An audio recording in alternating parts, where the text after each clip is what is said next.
Apa kabar pemirsa? Kita berjumpa dalam Warta Parlemen, informasi aktual seputar parlemen bersama saya Ratna Apsari.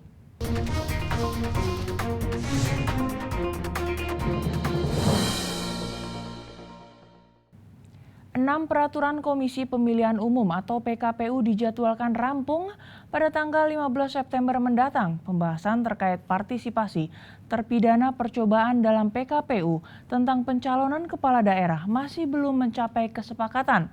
Hal ini masih terus dikaji secara mendalam oleh Komisi 2 DPR RI dalam upaya pemenuhan hak politik setiap warga negara. Keikutsertaan calon kepala daerah dengan status terpidana percobaan masih menjadi perdebatan di Komisi 2 DPR RI. Untuk itu, Wakil Ketua Komisi 2 DPR RI Ahmad Riza Patria mengatakan bahwa pandangan sejumlah ahli hukum diharapkan dapat membantu dalam pengambilan keputusan secara cermat dan tepat.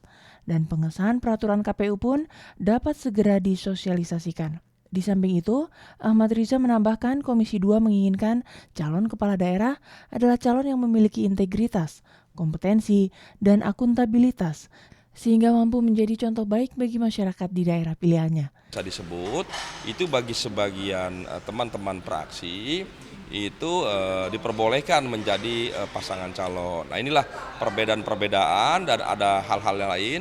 Hari ini Komisi 2 mengundang para pakar ahli hukum untuk lebih mendalami, membahas, mendialogkan terkait perbedaan ini supaya ada pencerahan dan kita bisa segera memutuskan supaya PKPU bisa segera disahkan dan disosialisasikan. Semua ingin pasangan calon yang menjadi calon kepala daerah dan wakil daerah adalah pasangan calon yang memiliki integritas, kompetensi, akseptabilitas, akuntabilitas, dan lain-lain. Itu harapan kita bersama.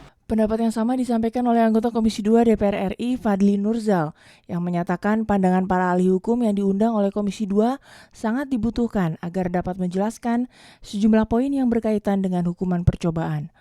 Karena memang ada beberapa hal yang perlu mendapatkan pendalaman dari DPR dan perlu pula untuk segera dilakukan perbaikan. Kenapa? Karena dalam pandangan kita memang ternyata beberapa poin-poin di PKPU itu tidak tepat. Nah, karena itulah terjadi pembahasan yang cukup panjang. Oki Zulindra dan Handoko, TVR Parlemen melaporkan. Pengembalian status kewarganegaraan mantan Menteri Energi dan Sumber Daya Mineral Archandra Tahar menjadi warga negara Indonesia masih menuai pro dan kontra. Menanggapi hal ini, Komisi 3 DPR RI meminta pemerintah tegas dalam menentukan sikap politik karena berkaitan dengan integritas negara. Pengembalian status kewarganegaraan mantan Menteri ESDM Archandra Tahar menjadi warga negara Indonesia masih menuai pro dan kontra.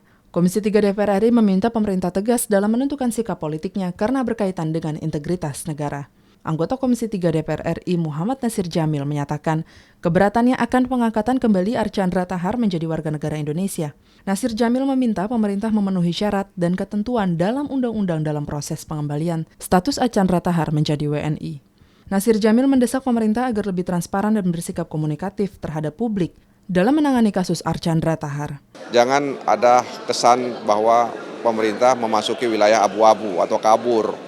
Nanti publik akan melihat bahwa pemerintah ini tidak profesional, pemerintah ini tidak transparan, ya, pemerintah ini tidak akuntabel. Sebenarnya kita ini ingin membantu pemerintah supaya nanti nanti kan implikasinya terhadap kebijakan-kebijakan yang dilakukan oleh Menteri SDM tersebut, begitu loh. Sementara itu, anggota Komisi 3 Arsul Sani menilai pengembalian status Archandra Tahar menjadi WNI kembali sah-sah saja, asalkan Archandra sudah menanggalkan statusnya sebagai warga negara Amerika Serikat. Arsul menyatakan Indonesia sebagai negara yang berprinsip memberikan perlindungan maksimum terhadap status setiap warga negaranya, selayaknya dapat memberikan kesempatan bagi Archandra Tahar guna menghindari kondisi stateless atau tak memiliki status kewarganegaraan. Prinsip kewarganegaraan kita itu adalah perlindungan maksimum dan pencegahan adanya stateless, maka Archandra ini sebagai orang Indonesia, bukan sebagai warga negara Indonesia pada saat itu, harus dibantu untuk memperoleh kewarganegaraannya. Siva dan Rizky, TVR Parlemen melaporkan. Dalam rangka memperingati Hari Ulang Tahun ASEAN ke-50 di tahun 2017 mendatang, DPR RI mendorong pemerintah untuk segera melakukan langkah strategis yang mendukung program Visit ASEAN 50 Golden Celebration di tahun 2017. Dalam acara pembukaan konferensi tingkat tinggi ke-28 dan ke-29 ASEAN, serta peluncuran program Visit ASEAN 50 Golden Celebration oleh 10 kepala pemerintahan atau negara anggota ASEAN di Laos, Wakil Ketua DPR RI Agus Hermanto mendorong pemerintah untuk memanfaatkan program tersebut sebagai upaya meningkatkan kunjungan wisatawan mancanegara ke tanah air. Menurut Agus, negara-negara di ASEAN memiliki potensi kekayaan budaya yang sebagian diantaranya telah diakui oleh UNESCO. Untuk itu, kesempatan saling bekerja sama ini harus dimanfaatkan dengan mempromosikan paket wisata dalam satu kunjungan. Dan penguatan daripada 50 tahun emas ini, kita harus betul-betul bisa menyongsong dan memberikan suatu hal yang terbaik sehingga kita dapat memperkuat ekonomi kita. Namun kita juga harus memperkuat daripada keamanan kita sehingga turis yang datang juga aman, seluruh orang yang hadir di Indonesia juga harus aman.